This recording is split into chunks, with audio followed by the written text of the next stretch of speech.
with the back. With the back. I've officially gone down a rabbit hole here. Janky. Things have escalated. Yeah. T-Moo for the win. God, that smell. Oh my gosh. That's vicious. What the hell's in that? Alright, there has been fire. That's pretty good. We didn't make too big of a mess. She's ward, as my grandpa says. I'm not sure you're talking to yourself or recording a video. Both. Heavy. She's a big girl. Looks like it was salvaged off the Titanic. The excitement must be palpable. Fellow LTD lovers. It was a cat food delivery. Pops on the end of the... Just pops on the end of the bleeder. Note to self, with no wheels on the car, sometimes the drums can fly off. A couch that does make pretty good power. Quickly getting bored. Must finish soon. Hey everybody, welcome back to part 2 of the 1968 LTD build for Hot Rod Power Tour. Just wanted to get in here and make a quick little intro video. First off, just say thanks to everybody who's watched, liked, subscribed to the first video. That's blown me away how many people have shown interest in this car, so that's really cool to see, and I just want to let everybody know I appreciate it. But stay tuned for part 2. It's about to start.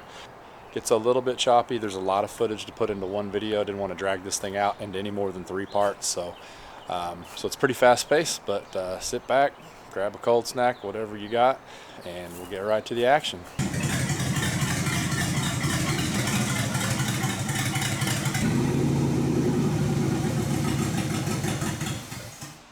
She drove under her own power for the first time in probably, I don't know, 35 years, 1990-ish.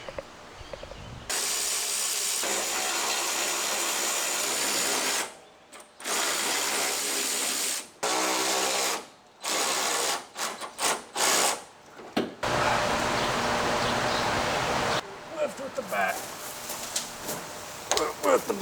With the back. Oh my gosh. What could you possibly have in here? That's a rat shit shower. Come on. How much could possibly be in here? What the heck? Went back, found, make sure it was good on the line side. Did the same thing. It's going to do a transmission service on it next. But also, I'm going to go ahead and do the exhaust, I guess, or at least get the exhaust out of the way because it's kind of in my way. Hanging down on this side, so working on that right now. So bring in here, kind of cheated a little bit. I do have the clamps off already. Just took those off. And I'm going to go ahead and just cut the mufflers off and then see if I can get the ends out of the pipes. The goal is to reuse the factory pipes because they're in good shape. They fit the car perfect because they were made for the car, obviously. 2 1/4 true duals. That should be fine for 315 horsepower car. We'll just put a little better muffler on it. Get a little more sound out of it and one that's not full of rust. We'll get back under here and saw after it and get this going.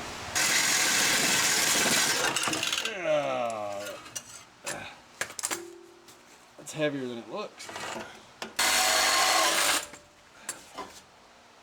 Yeah, still got some teeth left.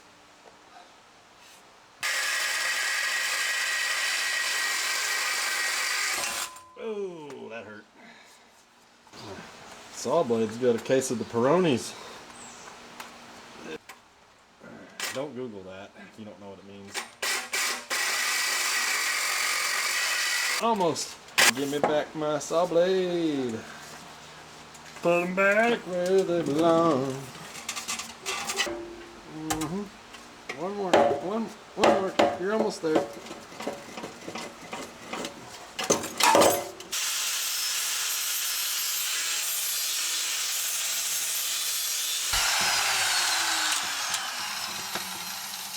Alright, there has been fire. So, got this reshaped here. Got our flange back on here. Reshaped. Bent this some. I don't know if it's enough yet. We're about to find out. I'm gonna crawl under here, get this guy back up in place and see if it's close enough. It doesn't have to be exactly like it was, obviously, because we've got some room to work with here to shorten and lengthen as needed. I just stood on it and bent it with a pry bar this time and got some out of it. Something in like in the fence over here, or a gate or something. Yep.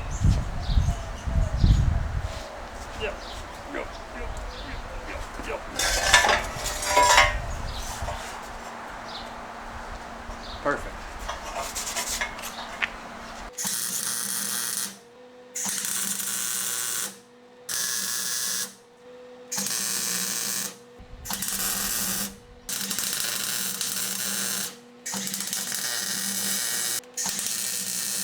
All right, we have exhaust.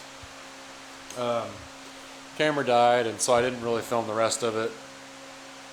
There was so many curse words anyways that I would have had to edit it all to pieces. I don't know if you can see them, but there's mufflers in there. Should have one left back here, just the back to go. There we go. That was what I was more or less trying to do. Damn, the food looks good in this thing. That's pretty good. We didn't make too big of a mess. Say that, we're not out of the woods yet. Well, that is encouraging. This looks pretty dang red and clean, which I knew that from the dipstick, but you never know when you pull this. I'm hoping that looking in the pan, it's not full of clutch material or nothing abnormal. This probably would have been fine, but I wanted to look at least see if there's anything abnormal in here. I know the car's been parked forever, and I know it has low miles, but I don't know why it was parked. Been a million reasons. Granny could have been one of them. Everything looks very nice. What do we got on here? FOMO Co. stamped on the filter. So this is an original filter, never been changed, I would assume. That much material in here. Anything that looks abnormal, no metal. It's like I found in the oil. Alright, the executive decision has been made. I'm not going to replace this filter. It's got this paper gasket that goes between the filter and the valve body. I know that's going to tear when I pull that other one off, and that's going to be a pain in the ass to clean all that out, clean that off. And look at this filter. Literally all it is just a mesh, like a see-through mesh. That's it. No real magic going on here. Let me show you underneath what we're working with on the old one.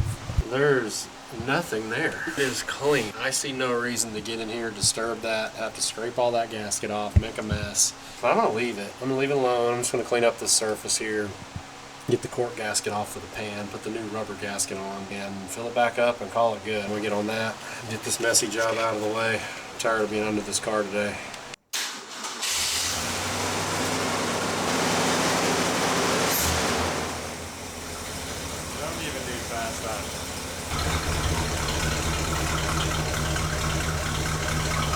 Alright, let's go ahead and knock these horns out, show you what I got here.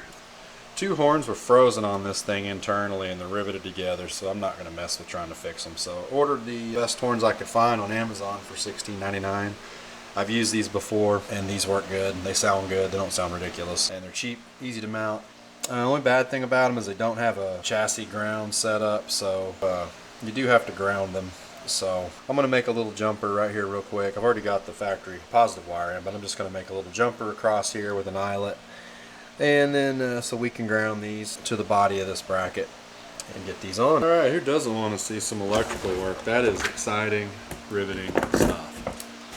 I've got my handy dandy tools, my wire stripper crimpers that I've stole from my dad 20 years ago. I don't know how old these are, probably as old as me.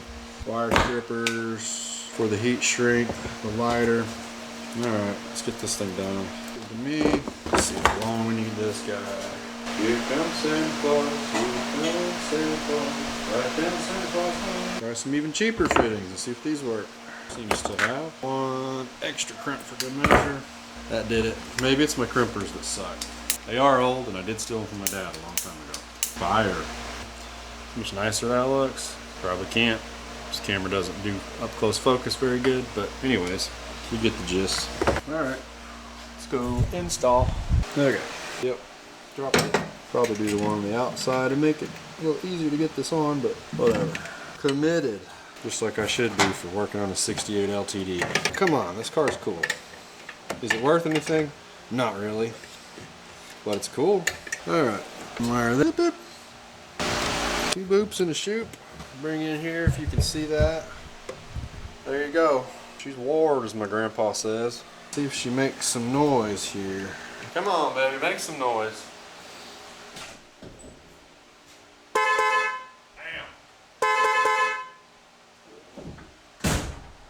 Yeah, that's what I'm talking about. All right, fuel system next up. Replace this guy. She's a little brittle. Brittle beans. Crawl underneath. Replace this. I'm gonna take a good bit of brake clean, shoot it through the metal line down there. Get that cleaned out to the back of the car. It basically picks up right in here somewhere on the rubber line for the rest of the run, but it goes all the way back here. You see it kick up right there above the wheel arch, and then there she is. She dumps out right there.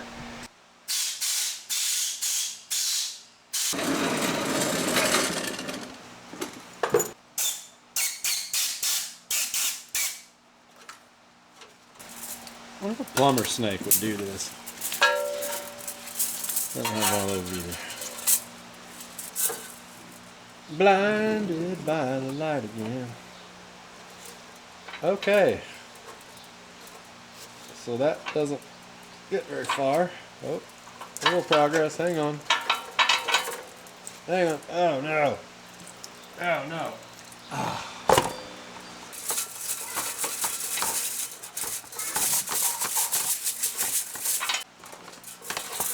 Alright, let's just keep working this bad boy.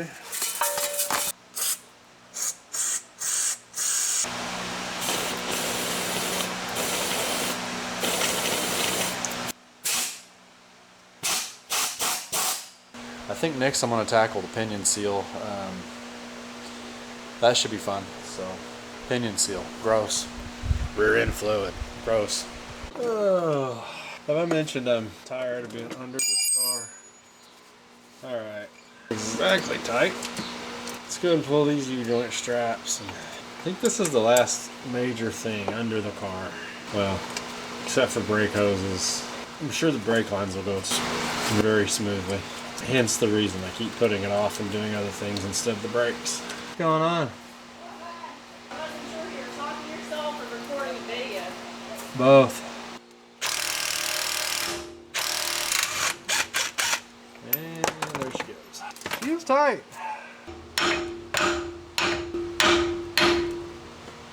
There she goes. Fluid looks really clean. Looks really good. That's encouraging. Definitely didn't need to be replaced. There's our old pal, Pinion. Alright, let me get to work on punching this seal out of here. Alright, seal is out. And I've got a new pinion nut I'm putting back on this thing. They'll tell you when you do this to replace the pinion nut. Typically you're supposed to replace the crush collar on these also when you do this, but the crush collars, really its only point is to make sure that you're not over tightening further than it was, which is going to put too much drag on the preload on the front bearing, pinion bearing. As long as you're not getting it tighter than it was, you're going to be okay. Now you can't get it looser because it'll come off, but you need to get it right to that point, and then maybe just ever so slightly a bit more, because these will loosen up a little bit obviously when they get worn in. And I think torque on these 175 foot-pound stock. I think you can go back and do 25 on these, and you're going to end up in good shape. That's my theory. When the rear end blows out of it in the middle of Iowa or Illinois, wherever we're going, Indiana, one of those eyes, then you can say I told you so. But until then, we're going to try it. Did these on my race car back in the day. Never had any problems. All right, here's another fun little trick you can do on these to see if you've got them tight or tight enough. Actually, you should be doing this when you're setting up a new one, but I'm going to move this around and show you what I've got here. I torqued this to 150, and it was a bear getting it there. Let me show you what I've got going on right here. So what we're doing is essentially, when you tighten that pinion nut down, you're putting preload on that pinion bearing. That pinion bearing should have a set amount of drag to be in the ballpark for setup correctly. Drag meaning, of course, there's no drag, then basically is not tight. Too much drag, it's too tight, and it's going to cause premature failure on the bearings. So specification is like 15 to 20 inch-pounds of drag, meaning when you're turning this, it should take approximately 15 to 20 inch-pounds of force to get this to turn. So what I did is I've got the socket here on an adapter to make my 1/4" drive inch and a 1/16 there. So I'll put this on the pinion nut and we're going to just see where we're at, if that'll even show up.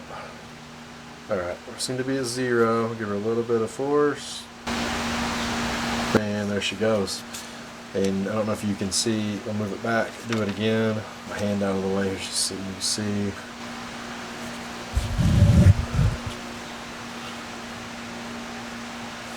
Close to 10. So in theory it's a little soft. We'll turn it a little bit, find a new spot, and check it again. Let it reset itself. It's about 10-ish. Before it absolutely wants to move. There we go. So probably 10 to 12 range, I'd say, is where this is at. And normally I'd say that might be a little loose, but I'm at 12. This is every bit of 12, 13. I'm fine with that. Works for me. A new rear end, when you set these up, is going to be a little tighter typically. They're going to wear in, and you can come back and do the same test after you've ran it a little bit, and that's going to be a little bit looser just from bearings wearing in. But and to feel by hand, when I felt this before I took it apart, just you can do the old hand preload test. I could tell it feels like it did before. It definitely doesn't feel tighter, and it doesn't feel any looser to me. So there's no slop in out. This thing is snug on the backlash, I can tell too, which is good. You don't want a bunch of slop in here indicating a bunch of wear. I can feel just a little bit of backlash in there. But yeah, I think that's good. We'll get the drive shaft back in here. The bungee cord trick worked. Had to move it over to this side to torque it up. I had to get over here with my body on the creeper, put my feet on the control arm, and pull the torque wrench towards me to get it. And a little trick too to hold the axle. I know they say, oh, you have to have a tool to do this, to hold the pinion steady. If you got the drums off the car, what you can do, this big hole here, which is meant so you can put the socket through to loosen the nuts here, so you pull the axles out. Put your socket through here, a deep socket. Get your pinion where you want it, so to where you can have the best access to torque. And then line these up, put you a socket on this side, onto the bolt head, and then do the same thing on the other side. So if you can't do it on one because it's an open differential, it's just going to spin. But if you do both of them and you get these lined up on this, turn the axle and it'll bind, right? It's binding the socket on the stud on the nut and binding it in the axle. If you're doing that on both sides, so now the pinion has nowhere to go, so it locks up the pinion. Then you can pull on it. And that's all I did. Just use 2 3/4 inch deep sockets, lock those up. Literally stood down here, my foot on the control arm, and just pulled my torque wrench this way until it clicked. And that was it. Strappy straps here. Alright, let me see if I can get this thing in here. I'm not looking forward to this. Scuffed her up a little bit. Okay, something like it on there. Snug fit. Alright, there we go. You sure these tanks don't come pre-filled? It's heavy. She's a big girl. You big girl. If I was smart, I'd take the top shock bolts out too before I put this tank in, but I'm not that smart, so I have elected to struggle. In the face. Come on, Nick. Bastard. Ooh, why is that? Not really feeling like it's going in. Shaking it violently and hoping it goes. Did it? I don't know. What an angle. Right in the action. Come on, baby. Come on, world's longest carriage bolt. Do carriage things. Stay there. Crunchy, but I think it got a bite. Ah, yeah, there we go. Need it to the left, Captain. Oh, that seems pretty centered. Here we go. It's actually not too bad. Wow, what is this doing? Why is this line fill pinched in here? Pinched, as my grandma would say. Come on. Got it. Oh, no, you know what else I could have done? I could have done the damn brake lines when I had the tank out. Why didn't you do that? Here we go. That wasn't tight exactly.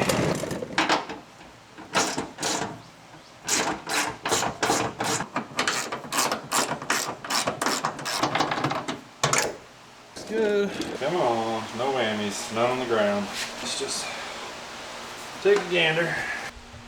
Alright, been waiting for this one for a while, so fuel system is done. Got this adapter put in I talked about, if you can see that right there. 3/8 5/16 adapter. She's connected down at the fuel pump.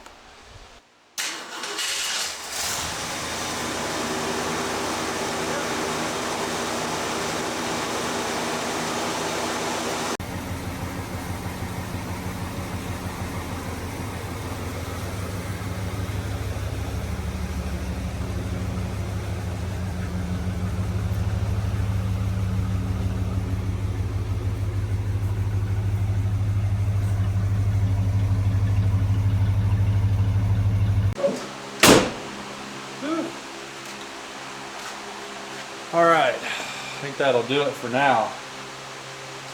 We've got what sounds to be a solid running car, running on its own fuel system for the first time since, I don't know, 1989, 1990.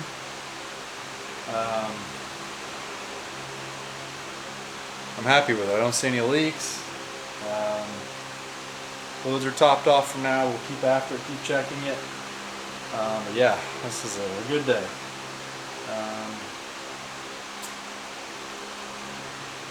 Yep, I think that's where we'll leave it, and we'll come back here later and work on the brakes. Need to finish working on electrical. Like I said, I got the lights all working. Do need to get some headlights. I'm gonna order some LEDs for our trip. I'm gonna need a flasher. Looks like turn signals don't want to work, but all the filaments work, all the bulbs work. I can't find the flasher, so I gotta find it. I found the hazard flasher. Verified that flasher I found is working. The hazards do work, so we gotta find the other one somewhere buried under the dash. But yeah, we'll do that next. Work on brakes, and we've still got interior, and still got to rebuild the hideaway headlights. Hopefully the canister, the vacuum canister works. It'd be really cool to have the hideaway headlights work on this car. That was one of the coolest things about this car. So that's where we're at. Alright, till next time. Day 37 with Dan. And I don't know, I think we're about 2 weeks or so. But in all fairness, this is more than just a can we get it on the road deal. I'm going through a lot of stuff. As you saw, a lot of cleaning and painting parts and trying to get this thing presentable, and as it will be for sale after Power Tour, actually on Power Tour. So it's more than just can we get it running. That would have already been done. Today is the brakes. Drums are already off. Wheel cylinders, I already took those off. Rear brake hose, as you can see. Junk. I took that off already when I was under here. I already did the other side. It is back together. I got new drums coming. I thought I could use these, but in a little more observation, I can see here where the dent right here and a couple. I thought maybe there's something factory, but it looks kind of odd. It's awfully close to where the axle flange would sit. And there's a couple big dents in it right here. I think the old boys that bought the car from, brakes were stuck on it, and I think they might have taken liberties with a sledgehammer to the drum to free them up. Other side had a similar dent, but not as close here, so I think they did the same over there. Other drum has a lot of deep pitting in it. On top of a flange where it was stuck on is worked pretty good right here. So I think the drums, I got them on from Amazon. They're like 41 bucks a piece. So went ahead and ordered a couple of them. So really all I replaced was the little pins for the springs, wheel cylinder, shoes, and we're gonna, like I said, we got the drums coming. That's about it. But that's the excitement on brakes. So I don't know if I'll film any of this, probably not. But we'll get in here. I'm gonna get to work and get this side done. And I do have one brake line back here to replace, so I'm gonna make that and get a brake hose in. I haven't done anything with the front yet to check and see what lines are gonna work, which ones are gonna break when we take it apart. Something's gonna break when you play brake line roulette.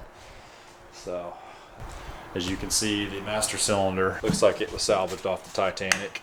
We'll, I got a tool here in a minute. We'll check on that, see how that looks. But all right, here's a little tip maybe. When you take all this stuff off, lay it out, and get your orientation of how it all went, and gives you a visual. Also, be sure and don't tear both sides apart all at once. Just do one side so you have the other to reference, and take pictures, whatever you got to do. I'm sure you know that. But let's see. Here's why you replace your wheel cylinders. They are almost always guaranteed to look terrible if the car's been sitting a long time. Yeah, rough. rough shape. So, all right, wheel cylinders going in. I'll get these springs and hardware swapped over. This adjuster was not locked up. The other one was seized up. I had to get it in the vise and work it and get it freed up and get it apart and then clean it up on a wire wheel, lube it up, put it back in. But this one is not frozen up, so surprising. This will be easy when to clean it up. We'll put a little grease in there. It's crazy. I've officially gone down a rabbit hole here. Well, if you can see that, these are the heater hoses for this rig, and they run right through here, here, and sort of disappear here.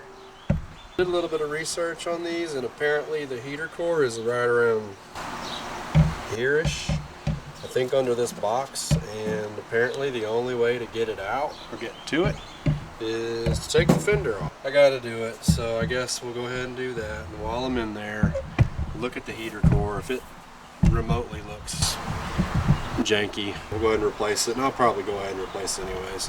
So I guess that's the next project, but hey, if nothing else, it will make it easier to pressure wash and clean and paint on that side. So I don't know, maybe it's not such a bad deal. But oh, you have to pull the headlight out too, so apparently that's part of the deal.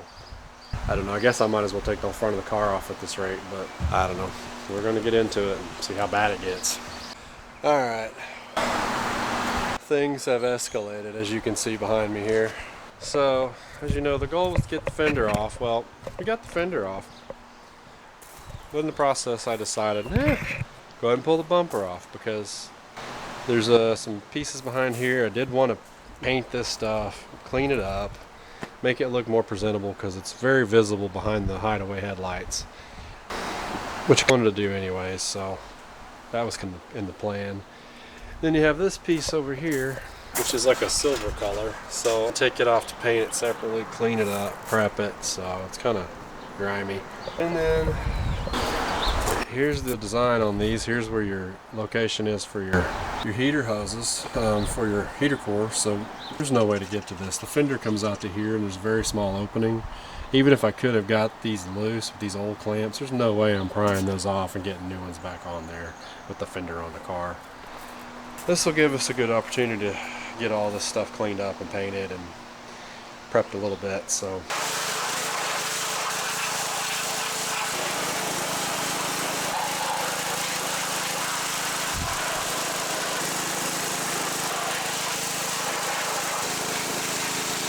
got a bunch of little stuff done.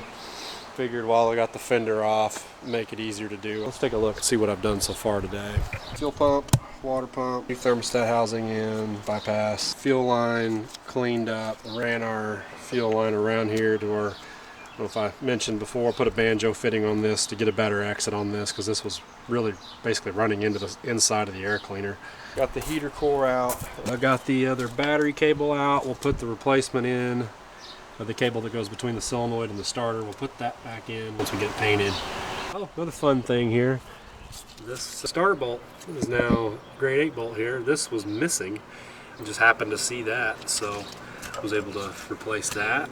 Our rat shoe wiring, fixed the rat shoes. Also, don't know if I showed this, but I did get the front of the engine painted, and we cleaned up the pulleys, dug the rest of the belts out of it that were rotted to the pulleys, moved it all the way 360, wire wheeled the hell out of it, cleaned the balancer, got a little timing mark there now so I can find 0 with the timing light. I'm gonna get painting with the Pour 15, little rattle can also. Got to wire up the electric choke. Keep plugging away, a bunch of little stuff. You know how it goes. One thing leads to another. So I've got quite the assortment of brushes here. These are really like expensive ones you'll use for. No, this is just a chip brush. This is about the cheapest one you can buy. And then I have these foam brushes. These are really fancy for doing like, they're specific. No, they're not specific for anything except that one. That one's been modified.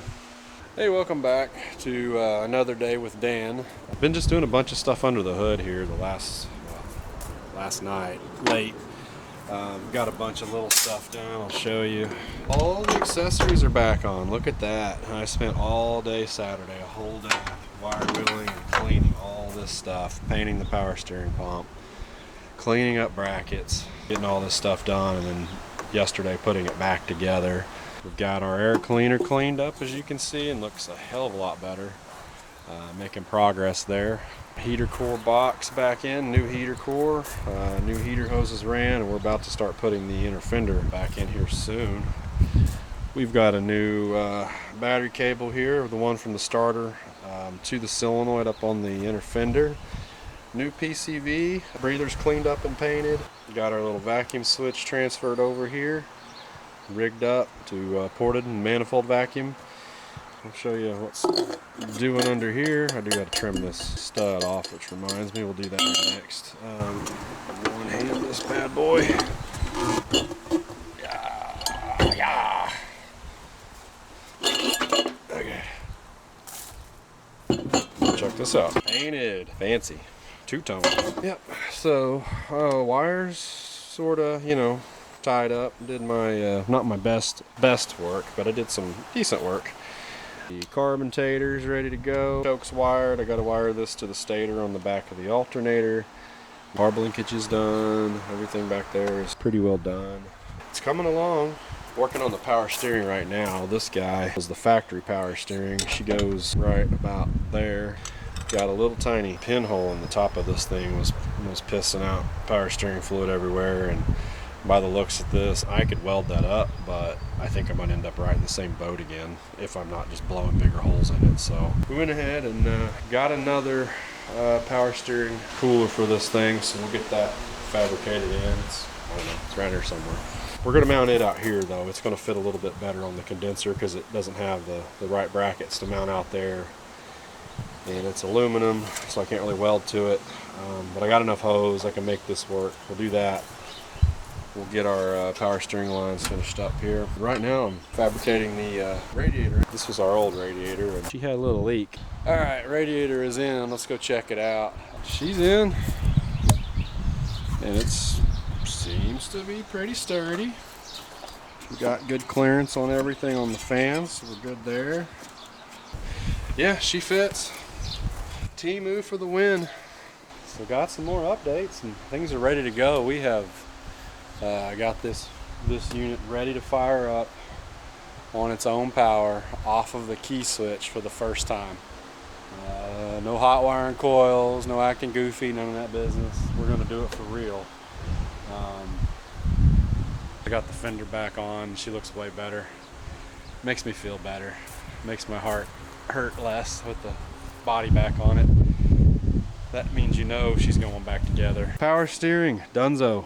Power steering lines routed exactly the way they were from factory-ish, except not. But everything's clear, everything's good. We got our return to sender line here running up. Found this hidey hole in the core support, stuck it right through there. And she snakes on down here. The finest $26 you can spend at O'Reilly. Radiator we went over, she's installed. We got this fine wiring job, if I do say so myself. Routed back along here, factory, doing its thing. We got a new starter solenoid, not because the old one was bad, but because I like shiny things. So that's why that's there. Pertronic solenoid, got that sucker wired in up to our heat seeking right there. Right there, somewhere in there. It's only connected to the module. It is not connected to the coil.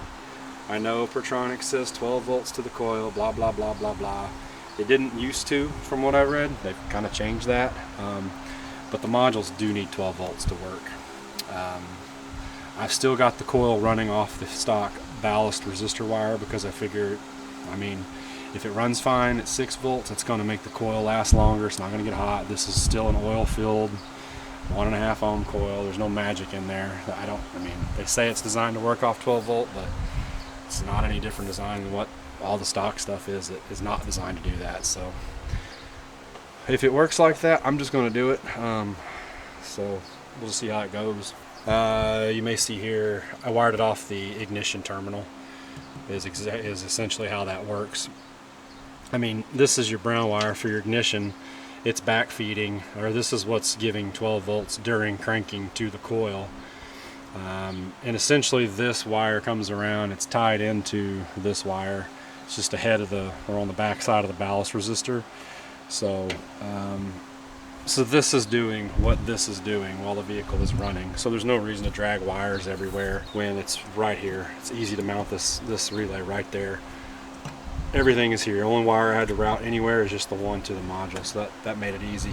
Batteries in. I had a universal jobber hold down left over from something. Got that in there because the factory one was missing. We got belts. We got hoses. We got alternators. How about let's see it start? Let's try that. Go ahead and hook up our elaborate fuel system here. Yep, there she is. Okay.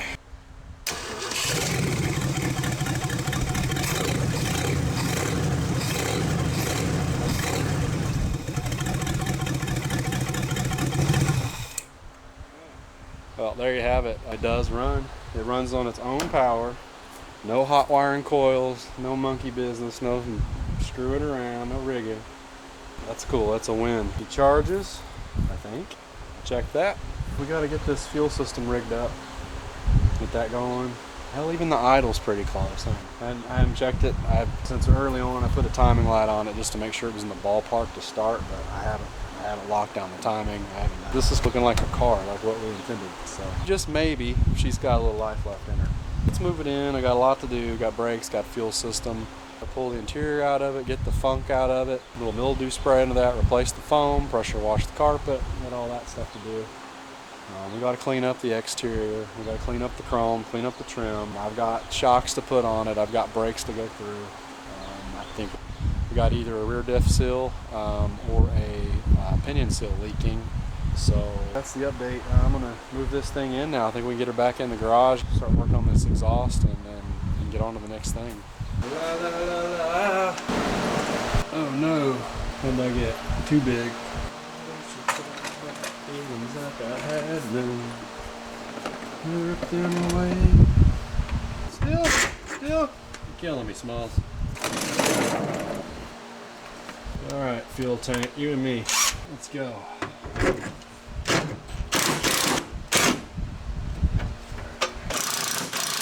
Coming down. Ooh, that smell. Aggressive right there. Ow. Ow. God, that smell. Oh my gosh. That's vicious. Oh wow. Okay. So, that was easy enough. Crunchy. So, will it need a pickup tube and a float? I think this one might work. I think we can get it to come around. No, I don't know. This. Ow! Ow! Oh my gosh.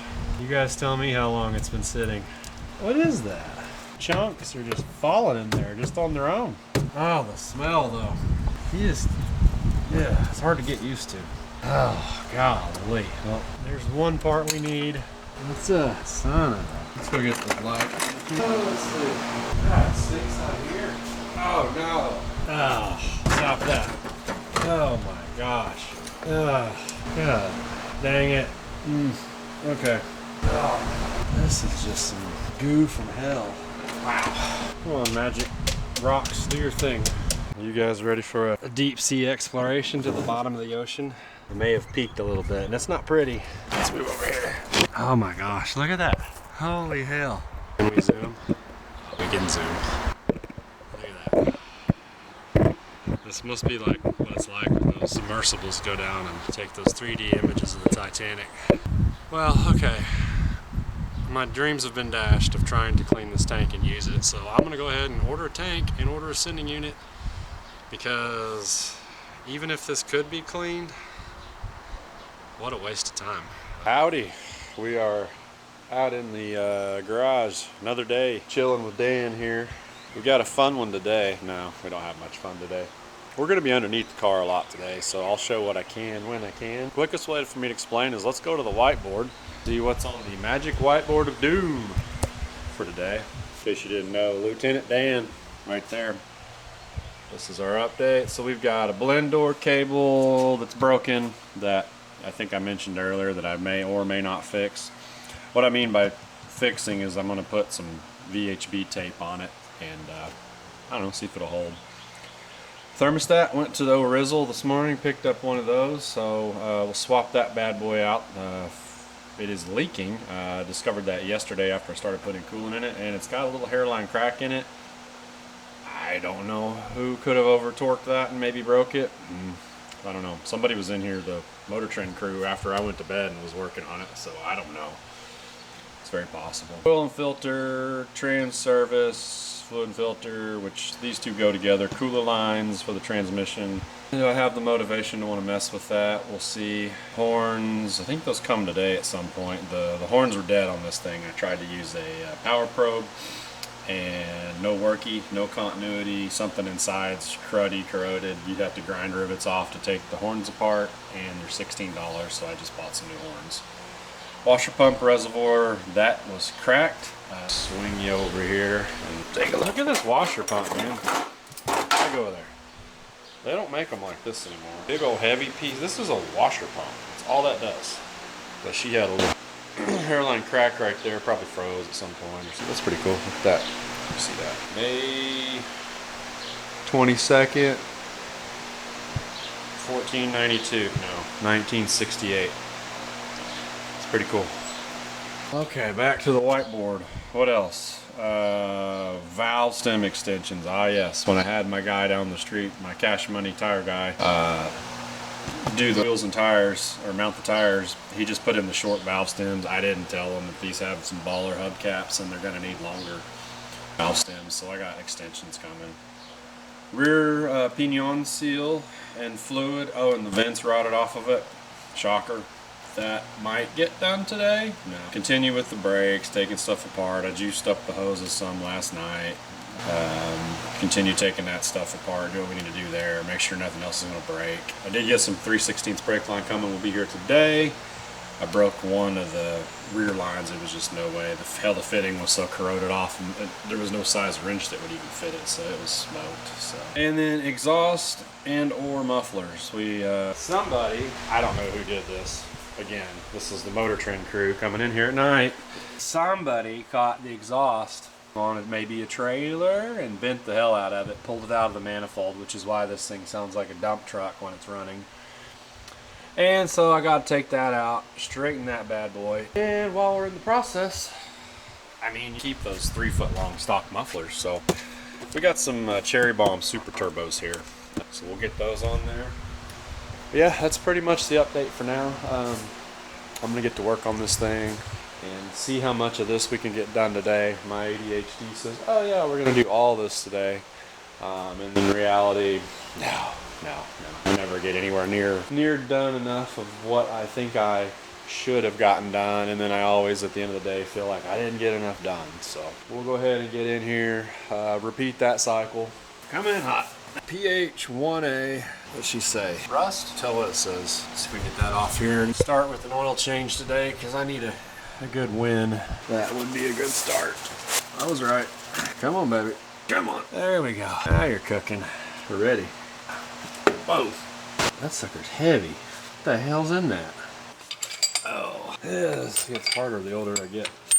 Another fun fact here is this thing uses a 7/8 on the drain pan. Maybe to Ford guys this is old news and whatever, but me being primarily a GM guy, that seems like a lot. 7/8 for your damn drain plug? It's not used to having to bust out the 1/2-inch ratchet for a drain plug. What was that? No chunkage, nothing crazy. She's not terrible. It's dirty, but it's also got a bunch of marble in it. Surprised no more water in it than that with the pressure washing and all that. Kind of dirty. I'm waiting for the June bugs and wasps and stuff to start falling out. I don't like to get this pan this full, you dummy. 5. There we go.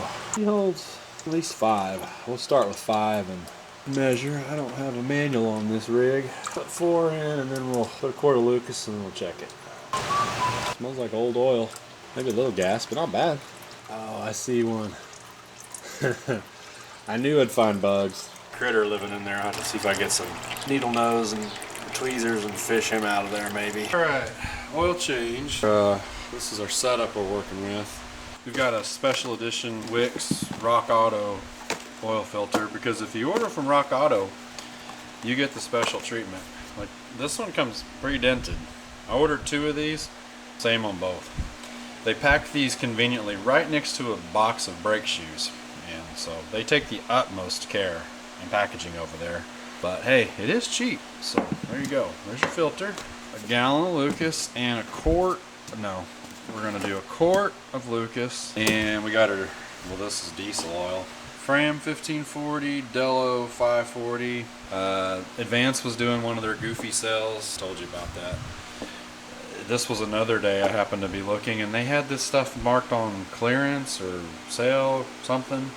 I ended up getting 6 gallons of oil. I got 3 of each of these for $29, the tax and all. So what is that? It's for 24 quarts. So that's $1.15, $1.25 a quart for oil. So I'm like, all right. So sometimes you get lucky on this stuff. So that's what I did. So there's not really any specific reason other than that. I figure 1540, 540, a little of both. That makes a 1040. And then some Lucas in there. That makes a 1545. I don't know. We'll start there. That should be about right. I think the engine calls for 1030 from the factory, so that should be perfect. So we're gonna do that. All right, teaching moment. I'm critical of this kind of stuff too, and I did it. So, told you about the leaking thermostat housing. Well, I got it off, and I don't know if you can tell, but I know that gap between the thermostat and the block or the intake is not because it's hanging in there. It's because I put it in there that way. Let me show you what happened. Here in the thermostat housing, you've got the groove where it's supposed to sit down in here, and as you can see, it was not. It kicked up outside of that groove, just gravity. I thought I had it seated in here good when I put this up on the housing. I did not, so it was actually sandwiched between the gasket and the intake right here. And when I was tightening this down, I'm doing my thing, tightening, feels about right. Well, the whole time this housing is giving because this is aluminum. And as you can see, or not see, because I can't get the light down there very good because I'm wearing it, the other side, right there, that crack down in there. When I'm torquing this thing down, I cracked it because it's got this thermostat jam between the damn intake and the thermostat housing. So totally my fault, not a defective part, just some screw up on my part. So just a setback, but we'll get it cleaned up and I'll get the new one on here. I might take a little RTV on the next one and dab it in there in a few spots on this ring so the thermostat sticks and stays in there and doesn't try to fall out when I put this up on the intake, so we can prevent that from happening. So just a little tip. It's kind of a tricky one that's straight up and down 90 degree. I'm used to these that are typically flat. It's much easier. You just drop it in the intake, put the gasket on, and it's easy. But screw up on my part. Good morning. Lieutenant Dan reporting for duty. Finished up the transmission lines last night. Don't judge me. I just decided to make 90s, put flares on them. I flared the ends, put some, yes, high pressure hose, 300 PSI hose here. Keep her spinning free. All right, one drum done.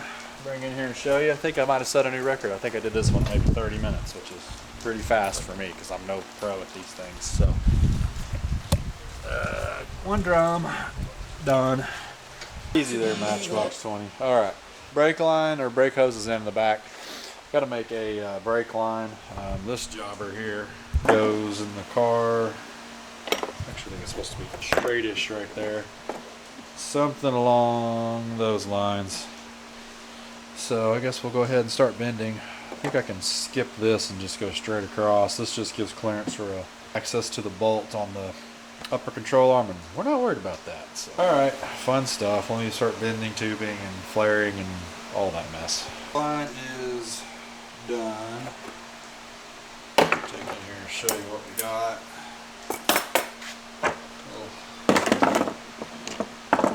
This goes this way. Like that. Goes like that. Not too bad. I mean, it resembles the same shape. I don't think that's too bad.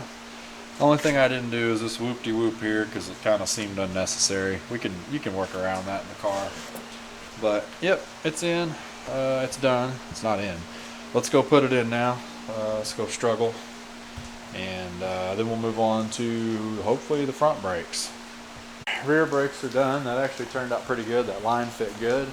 Everything is in back here. Probably can't see it. Brake hoses are in. New line is in. everything's good to go back here. So we're basically done with the brakes all the way up to the proportioning valve. I hope we don't have any problems with that. I don't have one of those, and I don't know if you can get an aftermarket one, I'm sure, but it's kind of buried in there, and I hope I don't have to mess with that. So I'm going to do the front brakes next. Start on those, check the wheel bearings, pack the bearings, make sure everything looks good there.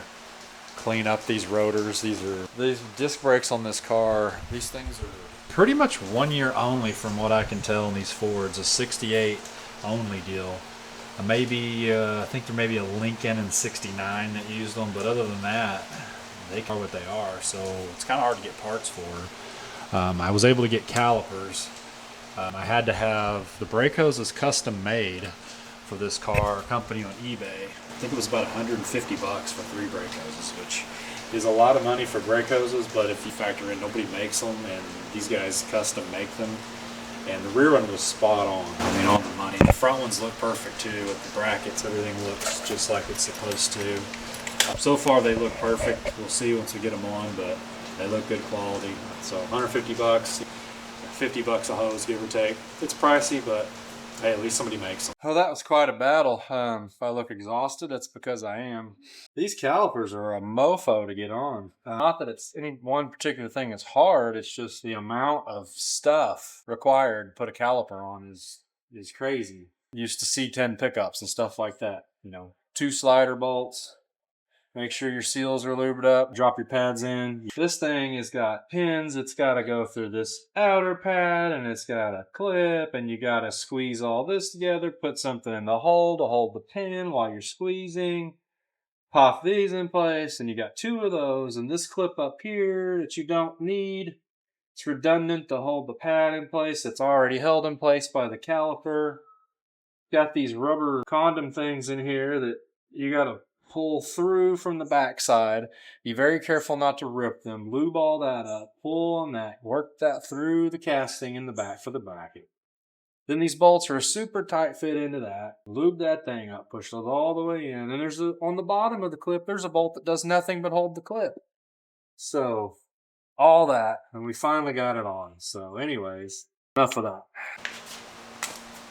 All right. Shock fight time. 2 nuts, 1 shock. Okay, attempt number 2. The excitement must be palpable. It is down here, I know that. Excitement to be done with this car. Making my life difficult today. It's getting hot under here too. The sun finally came out. 3 hours probably to do one side. Holy hell. Alright, well I'm just going to do the other side off camera. And I'll probably see you tomorrow. Good morning. Another day with Dan. I think we're about 2 weeks now. Finished up the brakes this morning.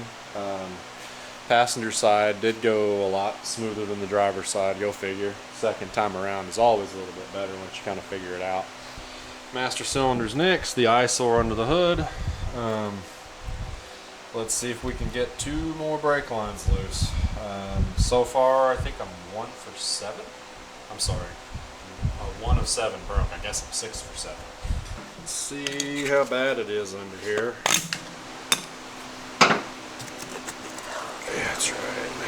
There we go. Okay. So,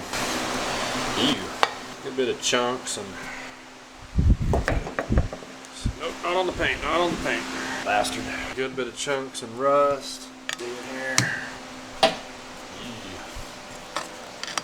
Not a whole lot going on in the front, so I'm sorry. See, this would have been the rear reservoir. Front, small should go to the drums. Or small to the drums. Well, I guess it could be worse. I don't know. Could be better. Alright, well here's our master cylinder coming out of there. I kind of hid some of this with paint, but you can see where the paint was eaten right from here and all this in the middle. So it looks like it was seals bad on the back of the master cylinder. It leaked all the fluid out. Looks to be the case. I just hope our booster's okay. These are kind of unobtainium. So, alright, I'm going to blow this out, clean this out a little bit, and then check into it a little further. Alright, got the brake booster or the master cylinder off here. Got in the booster. This is the front seal on the rod in the booster, and I don't know if you can see it or not, but the top of this is kind of egg-shaped flat here. As you can see down in there, get the seal out of there. Turn on the vacuum pump. Nothing happens other than some fluctuations.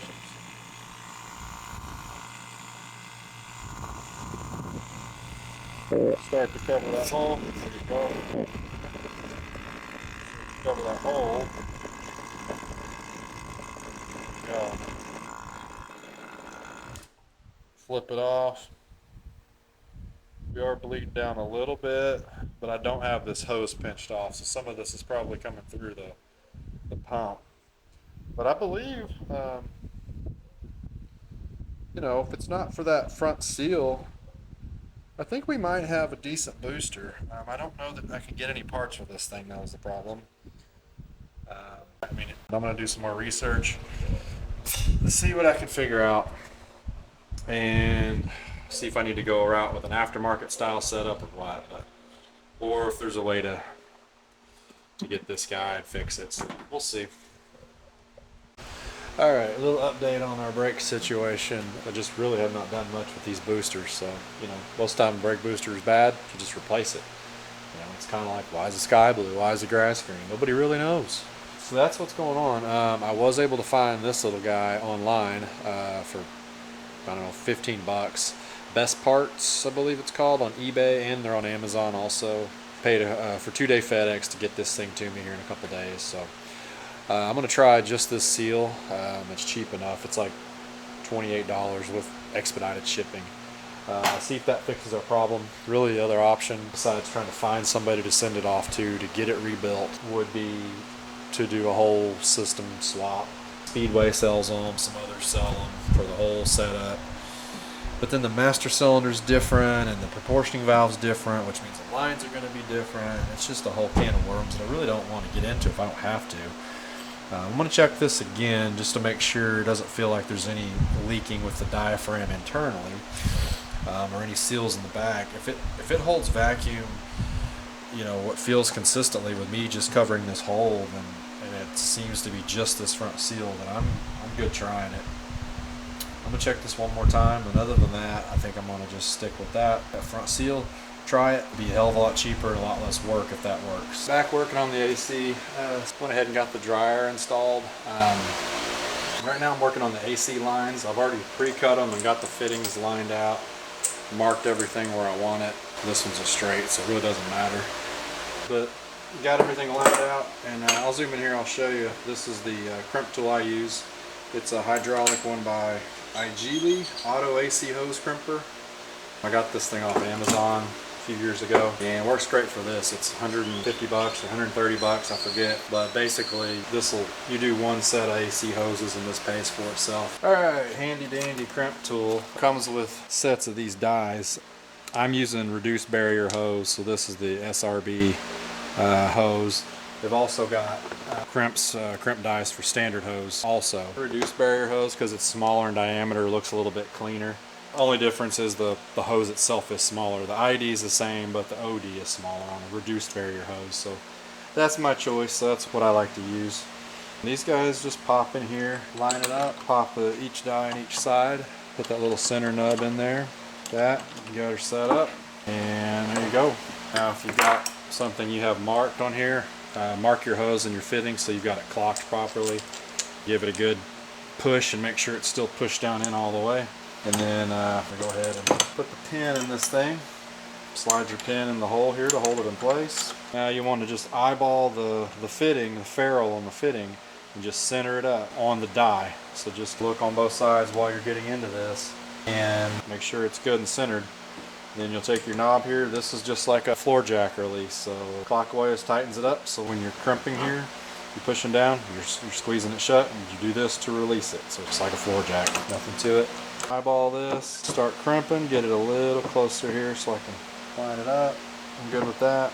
few more crimps to hold her in place. There we go. And you basically just start squeezing. Start going until you'll feel it'll start getting harder and harder to push. Basically when it gets to where you can't push it or it's very, very hard to push, you're done. There's no magic number, but that's it right there. And pull your pin, pull your fitting. There you go. Nice crimped fitting. And do that, what, 3 hoses, 2 per hose, 6 times. That's all there is to it. Save yourself some money. Buy yourself a tool that you use down the road, or maybe do some hoses for somebody else, for your buddies, loan it to your buddies so they'll never return it. There you go. That's all you need. Good morning, fellow LTD lovers.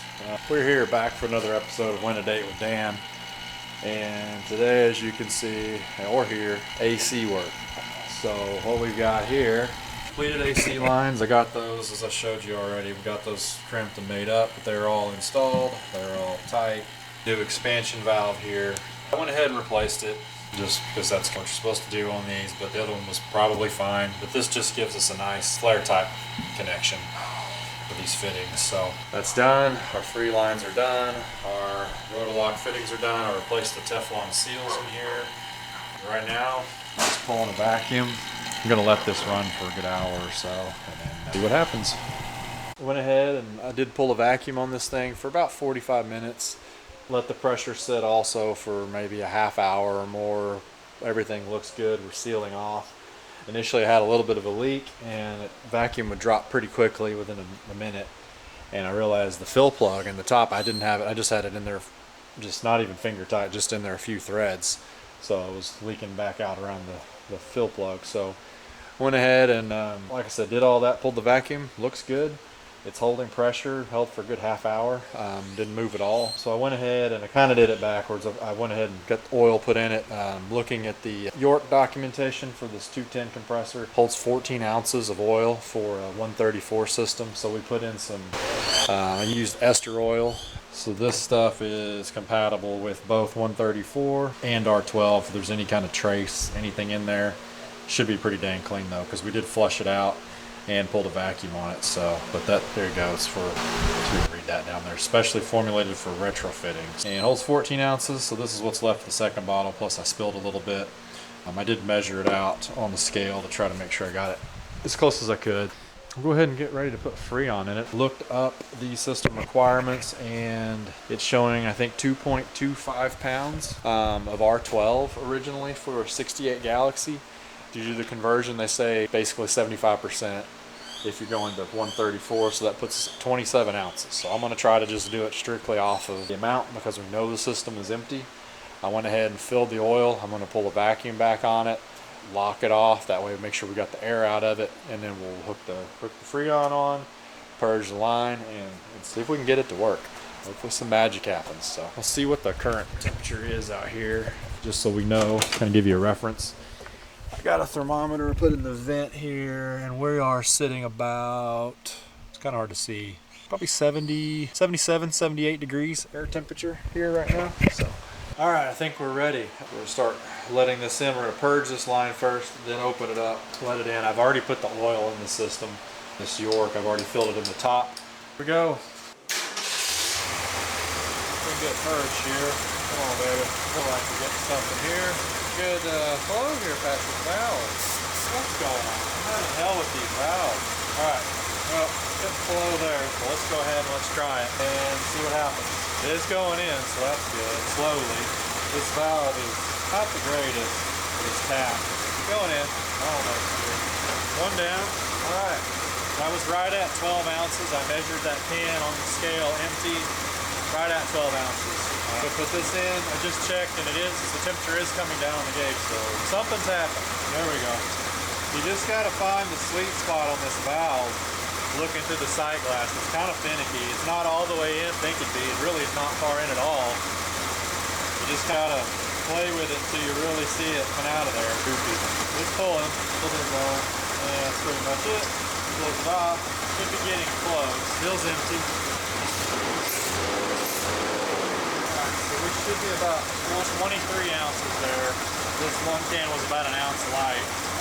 So we can put about 4 ounces in here. Let me go weigh weigh this thing. See what we get. I got the scale here. I don't know if you can see it, but I'm gonna try to do this and see what happens. So we're gonna say 14.5 there. So we need about 4 ounces. So if we get that to about 10.5, we'll be good. All right, scratch that. 13.4, 13.3. Gonna have to open it, right? 9.6, we were at 13.3, so almost 4 ounces, 3.5 ounces, 23, so we should be close there. Almost 4 ounces. All right, let's check air. Whoop. We do have nice cold air conditioning here, 52 or so, probably at the vent, so that'll work. That's a definite 26, 28 degree improvement over ambient temperature, so I'll take that. So I got a notification from Amazon that seal is almost here for the booster, so I'm gonna go ahead and get back on the brakes and see if we can get this guy bench bled. It's master. I do like these new ones, how they're cast aluminum, which is kind of handy. You don't have to paint them. They're lightweight, so I don't know, as long as it works, that'll be pretty cool. Speaking of, I hear some beeping out there. That might be Amazon. Go. Lots of bubbles here. Whoa, there we go. See that? I don't know if you saw that. Just shot a stream out the top of it. We were getting bubbles, bubbles, bubbles, and it finally caught. Get right here at the end of the stroke. See if we can't pour this all over the ground. There we go. Alright. Now let's see what happens. I'm still leaking. Pretty good shape now. Amazon show up yet? Bastards, where you at? 2 stops away. He was just 3 stops away. 20 minutes ago. What are you doing? Getting lunch? Thinking we're there. I think we're there. Wish I wouldn't have put that much fluid in it now. Alright, that's it. Looks good. Well, false alarm. It was a cat food delivery. New seal is here. That's money. Okay, let's get the master on. Okay, big giant mess time.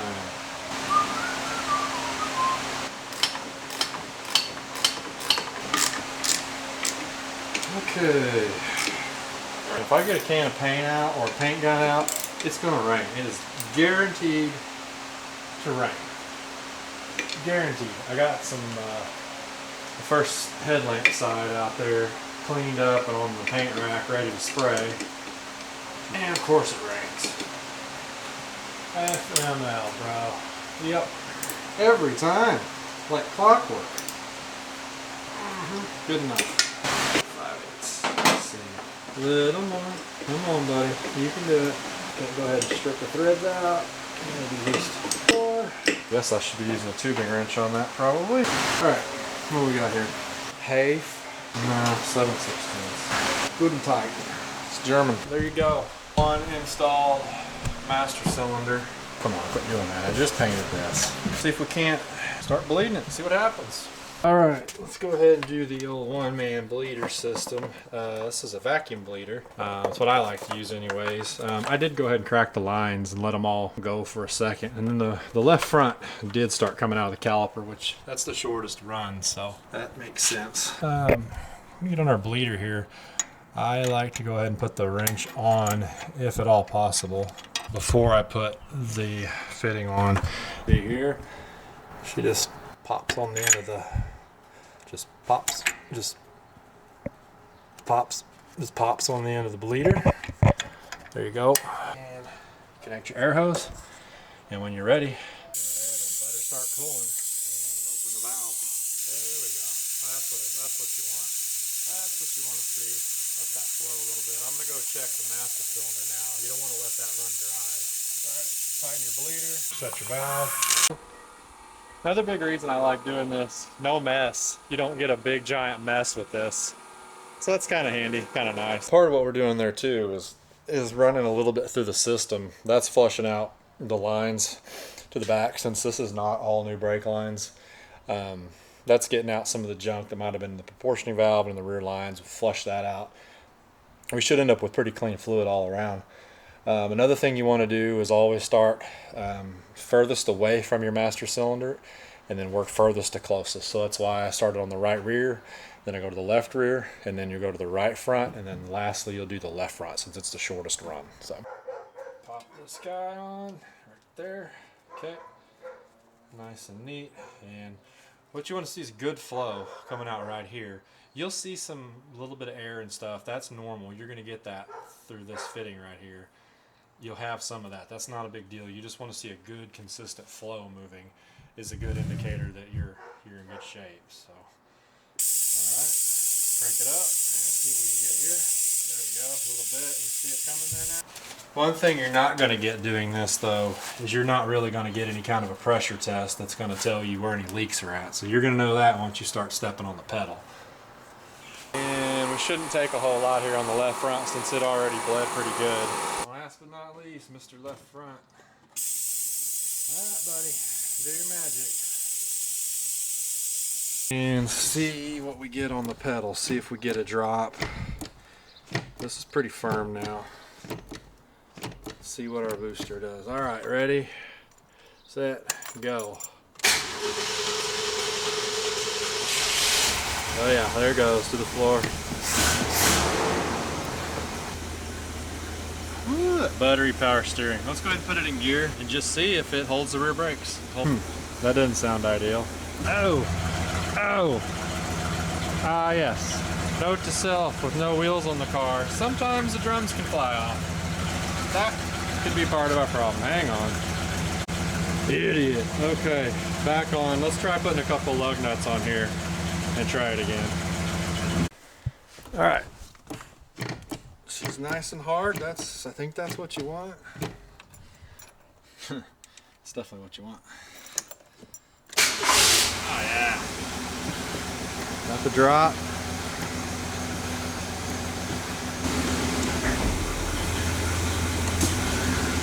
Couple updates. I didn't film a couple of things I did here recently. Most notable being, I don't know if you can tell, but headlights. They're back in. Everything is rebuilt, painted, headlamps adjusted, and they work. And we got LED low beams installed. I backed it out, pulled the wheels off of it, pressure washed, and painted in the wheel wells and stuff. But let's go do a first drive. All right, backing her down. Brake is feeling a little tight, so yeah. You want to know another oddity about this car? It doesn't have a rear view mirror on the passenger side, of all things. You would think top of the line LTD would have a mirror on the passenger side, but no, which makes it quite difficult to get out of my pretty tight driveway. Let's see what we get. Oh, car coming. Brakes worked. Come on, people. Come on. We're all good. Okay, well, it'll roll down a hill backwards in gear. That's a start. All right. Kick-ass power steering. Okay. Throw some rocks off the tires. All right. She's doing it. She wants to accelerate. Oh, this thing's gonna be like driving a damn couch. A couch that does make pretty good power. This is so cool. This car is a blast. This thing's a boat, but man, you can tell it's got some balls to it. It's not gonna, win any races because it's so heavy and so big, but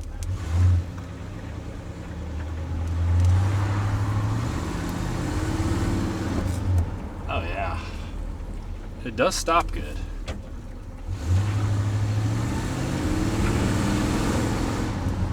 And it is very torquey.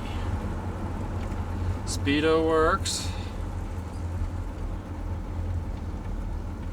I gotta remember too, I don't have much gas in this thing, so I need to get this back before we, oh yeah. There's a gear. Man, it feels good. It drives good so far. This is cool. Oh yeah, nice little spring to these seats. They're comfortable. Plenty of headroom, plenty of leg room. Yeah, the signal works.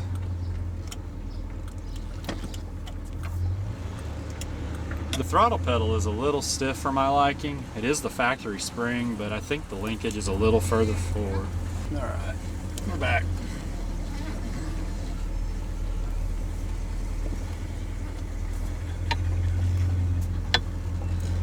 We're back. Successful first trip around the block. Okay, now let's see what she wants to do. Rolling. Okay, well, it's rolling on its own. That's more than it was doing before. Stop. Okay, idle. It's rolling on its own. That is better than it was doing. I was having to give it a decent amount of throttle, so maybe it fixed itself. Maybe she just needed a little self-clearance. I don't know. I don't know what I'm doing. I'm not a mechanic. I'm just a guy out here screwing around with old cars. First test drive of 5 minutes, maybe.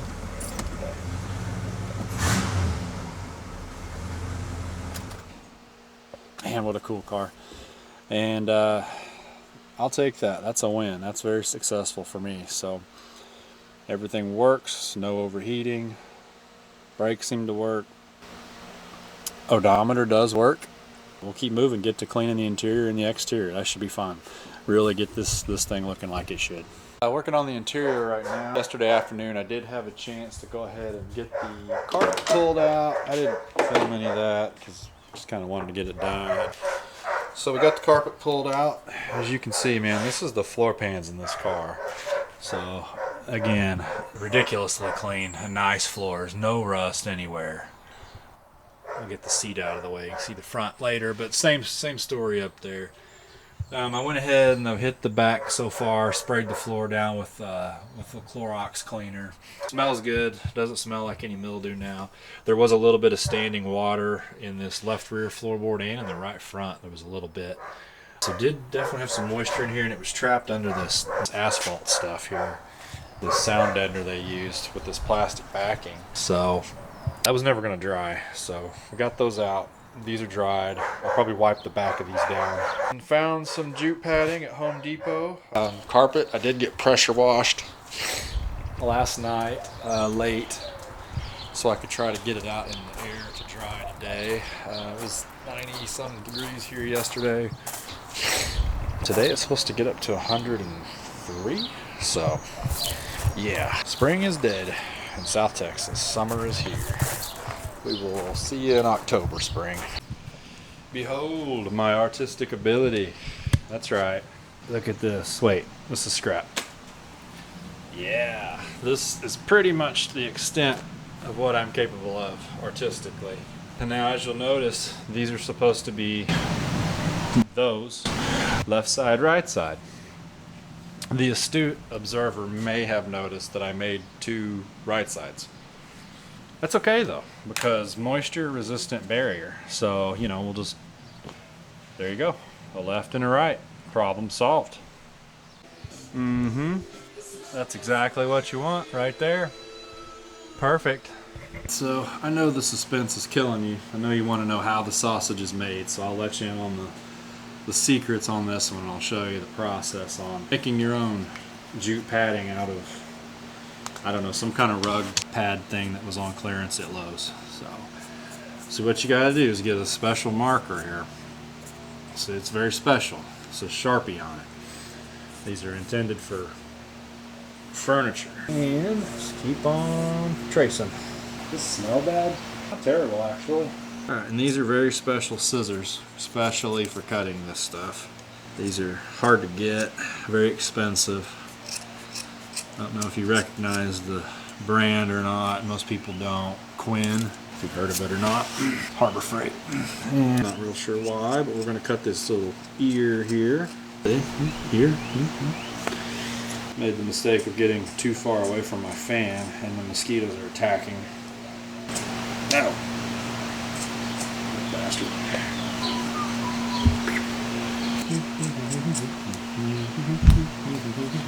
Around the corner here. There we go. Another happy tree.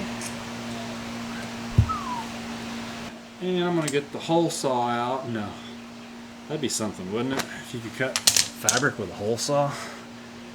It would just make my world a lot easier. Quickly getting bored. Must finish soon. Okay. And installed. Interior coming around, looking pretty good. I just got the seat back in it. Man, what a workout this has been. Pulled the trims off the seat, polished those with some Brasso and a foam pad on my drill. Going back together. She's not perfect and done yet. All the vinyl trim is cleaned up, looking good. Man, I had a bunch of mildew and junk on it. I do need to go over the seats some. There's some spots here and there, nothing crazy, but hit it with our new friend Sharky here, our new carpet cleaner. But I was looking down in the crevices of this thing, about to put the seat belts back up through the back, and noticed there is all kinds of junk crammed down in there. So I think I'm just going to sit back and start pulling stuff out, and we'll see what we can find. First thing I kind of snagged was, we got a little wrapper, nothing there. Let's see. Matchbook. What do we got? Close cover before striking. Established 1940 FMR? FMC? Oh, FMC. First Mortgage Company of Texas. Houston, 1919 Allen Parkway, San Antonio, 1110 McCullough. Wow. That's right down the street from me. It's pretty cool. How old that is, but there you go. That's pretty neat. Here we go. And pocket knife. Old timer. It's pretty cool. This looks very similar to like the one my grandpa used to carry. That's pretty cool. She's a little crusty, rusty, but that's cool. It's very similar. That brings back memories. That's a lot like the one that my grandpa used to use. Very similar. I believe my dad has that. Oh, fuse. We got a fuse. Big boy fuse. Might hang on to that. I might need that. I don't have any glass fuses actually. Oh man. Dude had a runny nose. Cross, it looks like. That's cool. A cross, it says something on it.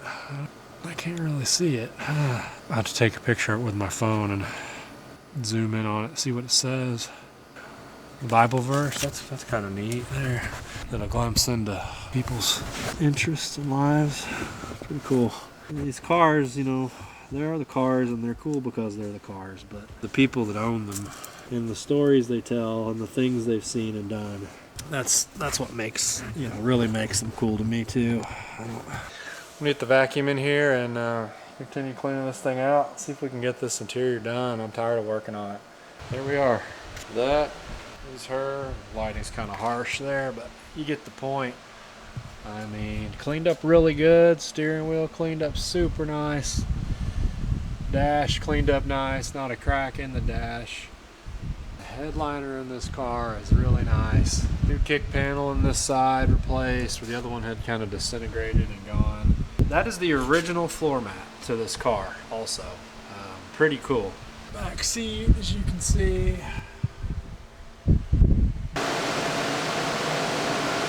Okay. Oh. Seriously?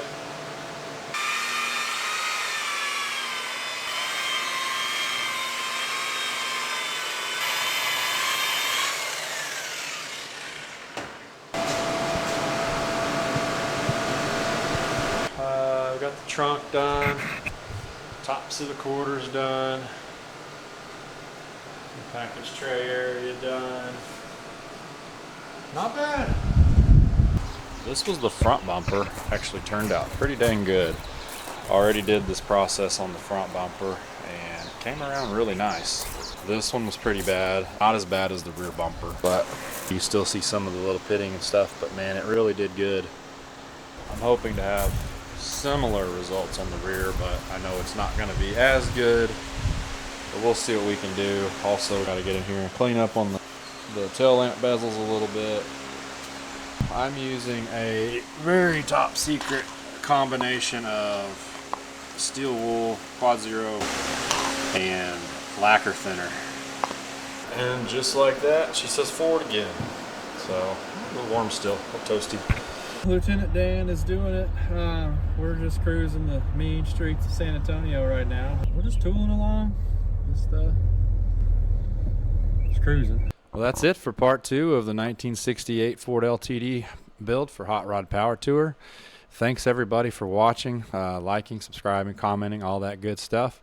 If you like what you see, stick around for part 3. I'll have that out here next week. Should be Saturday. Let's see if Dan made it.